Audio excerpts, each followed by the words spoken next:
Hello अस्सलाम वालेकुम students. आज हम बात करेंगे कि जो थ्री बाई थ्री का जो मैट्रिक्स होता है इसका डिटर्मिनेंट कैसे फाइंड करते हैं। टू बाई टू का तो सब निकाल लेते हैं, मतलब इजी मेथड है। स्टूडेंट्स को सबसे ज़्यादा जो मुश्किलात जो होती है वो थ्री बाई थ्री में होती है, ठीक है ना। और उसकी जो पावर वगैरह का क्या सिलसिला होता है इसमें बड़ी परेशानी होती है, ठीक है ना। आज हम इजी मेथड से इसको फाइंड आउट करेंगे, बिल्कुल ही आसान है, ठीक है जी। अब हम इसको फाइंड करने लगे, लिखा हुआ है ना। अच्छा, इसका मतलब क्या होता है? इसका मतलब ये होता है कि डिटर्मिनेंट, क्योंकि ये एक से ए सेट है, इसके आगे दोनों में लाइनें लगी हुई, तो इसका क्या मतलब है? डिटर्मिनेंट, ठीक है। अब हम इसका डिटर्मिनेंट कैसे फाइंड करेंगे? सबसे पहले तो इसके साथ हम एस किसी का डिटर्मिनेंट फाइंड करना होता है, ये ऐसे के ऐसे लिख दिया जाता है, यानी ऐसे ब्रैकेट में। यानी मैं लिख दूँ 3 - 1, उसके बाद 2, उसके बाद 0 1 3, उसके बाद 1 0 और -1। ये देखिए मैंने एसी के एसी लिखा है, ठीक है। मगर इसमें जो ब्रैकेट लगी हुई है वो स्क्वायर ब्रैकेट है, इसमें सिर्फ लाइनें लगी हुई हैं, ठीक है ना। इससे परेशान होने की ज़रूरत नहीं, ये बता रहा हूँ, एसी लिखा जाता है। अब इसको सॉल्व कैसे करेंगे? सबसे पहले हमारे पास जो एलिमेंट है इसका फर्स्ट एलिमेंट 3 लिखेंगे, ठीक है। उसके साथ ये कांस्टेंट नंबर है -1, ये मल्टीप्लाई होगा लाजमी सबके साथ बारी बारी, ठीक है ना। कैसे होगा? अब इसके ऊपर पावर भी लगेगी, ठीक है। अब पावर कैसे लगेगी इसके ऊपर? ये कौन सी रो में है हमारे पास? फर्स्ट रो में, ठीक है ना। और हमारे पास फर्स्ट कॉलम में है, तो हमारी जो इसका जो कॉलम नंबर होगा ना, वो नंबर और जो रो नंबर होगा आपस में एडजस्ट हो जाएगा, ठीक है ना। अब हमारे पास ये रो कौन सी है? 1 है। कॉलम कौन सा है? 1 है। तो 1 + 1 2, ठीक है। उसके बाद इधर एक इसका डिटर्मिनेंट लेने के लिए हम ऐसे इसमें निशान लगाएंगे, ठीक है। अब इसकी जो 3 जो है इसकी रो वाली लाइन और इसकी कॉलम वाली लाइन हम छोड़ देंगे, ये वाली लाइन, ठीक है ना। अब ये वाले नंबर हम इसमें लिखेंगे, ठीक है ना, ऐसे 1 0 0 -1, ये रूल है, ठीक है। अब इसके बाद हमारे पास कौन सा नंबर है? -1। अब ये वाला नंबर लेंगे। अब मैंने क्या बताया था, जब बारी बारी नंबर लिखे जाएंगे तो वो एक कांस्टेंट नंबर के साथ मल्टीप्लाई होंगे। वो कौन सा नंबर है? -1। अब इसके ऊपर पावर भी लगेगी। इसकी पावर क्या लगेगी? पावर मैंने क्या बताया था कि रो और कॉलम वाले जो इसकी नंबर होते हैं वो आपस में एडजस्ट होंगे। अब इसकी रो कौन सी है? पहली रो है, देखो ये रो जा रही है, ठीक है। और कॉलम पहला ही है, दूसरा ही है, तो मतलब क्या है, ये पहली रो हुई और दूसरा कॉलम है, तो पहली रो और दूसरा कॉलम +3, तो ये इसकी पावर क्या हो जाएगी? 3, ठीक है। अब इसके साथ वैसे ही हमने ये लाइनें लगा के ये इसका डिटर्मिनेंट लिखना है, ठीक है। अब हम क्या करेंगे, जो -1 वाली जो रो होगी, ये वाली, इसको छोड़ देंगे, और -1 की जो कॉलम होगा उसको भी छोड़ देंगे, ठीक है। अब हमारे पास क्या बचा? देखो ये हमने छोड़ दिया, अब ये बचे हमारे पास, ठीक है ना। तो हम क्या लिखेंगे? 3 0 1 -1। ये मैंने इसलिए ये वाला ये लिखा, ये लिखा, ये लिखा, ठीक है। ये वाली क्योंकि इसकी -1 की रो में, देखो सॉरी कॉलम में, और ये इसकी रो में, तो हमने ये वाला और ये वाला छोड़ दिया, और बाकी ये वाले इधर ही लिख दिए, ठीक है। अब हम क्या करेंगे, ये क्या है? +2, ठीक है ना। इसके साथ शो नहीं होगा मगर ये +2 है, ठीक है। आप लोग जानते हैं ये बात, ठीक है। इसके साथ कौन सा नंबर मल्टीप्लाई होगा? एक कांस्टेंट नंबर जिसका नाम क्या है? -1। उसकी पावर ली जाएगी। पावर क्या ली जाएगी?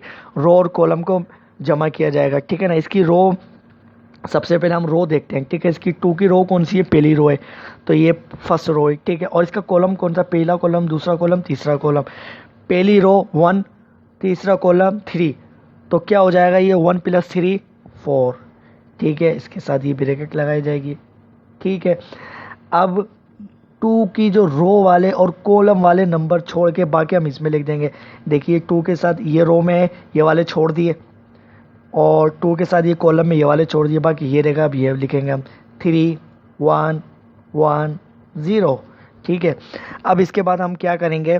माइनस किसी भी नेगेटिव नंबर की पावर अगर इवन होती है तो वो पॉजिटिव बन जाता है। अगर किसी भी नंबर की नेगेटिव नंबर की पावर अगर ऑड होती है तो वो नेगेटिव ही रहता है, ठीक है ना। तो ये हमारे इसकी पावर क्या है? इवन है, तो हमारे क्या पास बन जाएगा? ये +1 बन जाएगा, ठीक है ना। +1 अगर जब 3 से मल्टीप्लाई होगा तो हमारे पास 3 आ जाएगा, क्योंकि 1 के साथ कोई भी नंबर मल्टीप्लाई होता है वही नंबर आ जाता है।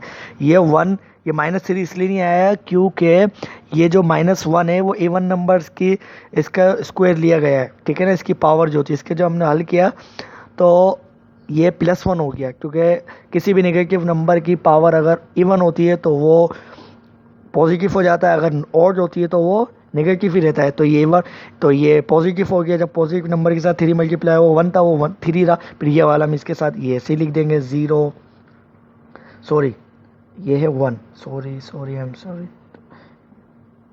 ठीक है। इसके बाद अब ये नेगेटिव नंबर की पावर कौन सी है, ऑड है, तो ये नेगेटिव ही रहेगा, ठीक है ना। अब किसी नेगेटिव नंबर के साथ नेगेटिव मल्टीप्लाई हो तो वो प्लस हो जाता है, तो -1 मल्टीप्लाई -1, तो ये हमारे क्या हो जाएगा +1, ठीक है ना। अब ये नेगेटिव इसलिए रहा क्योंकि इसकी जो पावर थी वो ऑड थी, तो ये -1 ही रहा, और -1 के साथ याला -1 मल्टीप्लाई हुआ तो ये +1 हो गया, ठीक है। इसके साथ ये ऐसे ही रहेगा, ये हो जाएगा 3, ये वाली ब्रैकेट हम ऐसी चीज़ लिख देंगे ये, ठीक है, ये इसका बंद हो जाएगी, ठीक है। अभी हमारे पास एक नेगेटिव नंबर है -1, अब इसकी पावर कौन सी है 4, इवन है, तो ये हमारे पास क्या हो जाएगा प्लस, ये हमारे पास पॉजिटिव हो जाएगी, ठीक है। तो हमारे पास क्या हो जाएगा ये +1, ठीक है। देखो यहाँ लिख भी देता हूँ, अब +1 हो गया, +1 के साथ 2 मल्टीप्लाई होगा तो हमारे पास क्या आएगा 2 ही आएगा, मगर वो +2 के साथ, क्योंकि प्लस है ना, क्योंकि पॉजिटिव है प्लस का मतलब, ठीक है।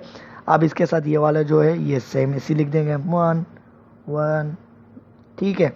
अब इसकी जो डायगोनल एंट्री है वो आपस में मल्टीप्लाई होंगी, ये ऐसे, ये फर्स्ट डायगोनल है, प्राइमरी डायगोनल है, ठीक है ना। तो हम 3 एज इट इज लिख देंगे, प्राइमरी डायगोनल जब इससे मल्टीप्लाई होगा, ये हमारे पास क्या था 1 जब इसके साथ हम ब्रैकेट लगाएंगे, ठीक है ना, क्योंकि इसके साथ मल्टीप्लाई होगा ये 3 सबके साथ, ठीक है ना। अब जब ये हमारे पास 1 है, ये -1 के साथ मल्टीप्लाई होगा, हमारे पास क्या आंसर आ जाएगा -1 आ जाएगा, ठीक है। अब इसका जो दूसरा जो डायगोनल है, सेकेंडरी डायगोनल, वो आपस में मल्टीप्लाई होंगे, और वो मल्टीप्लाई होने के बाद फर्स्ट डायगोनल के जो, जैसे हमारे पास 1 आया ना सोल्व होने के बाद, वो सेकेंडरी डायगोनल उसमें से माइनस होगा, तो हम लिखेंगे -0, ठीक है। उसके बाद हमारे पास ये क्या है +1, ठीक है।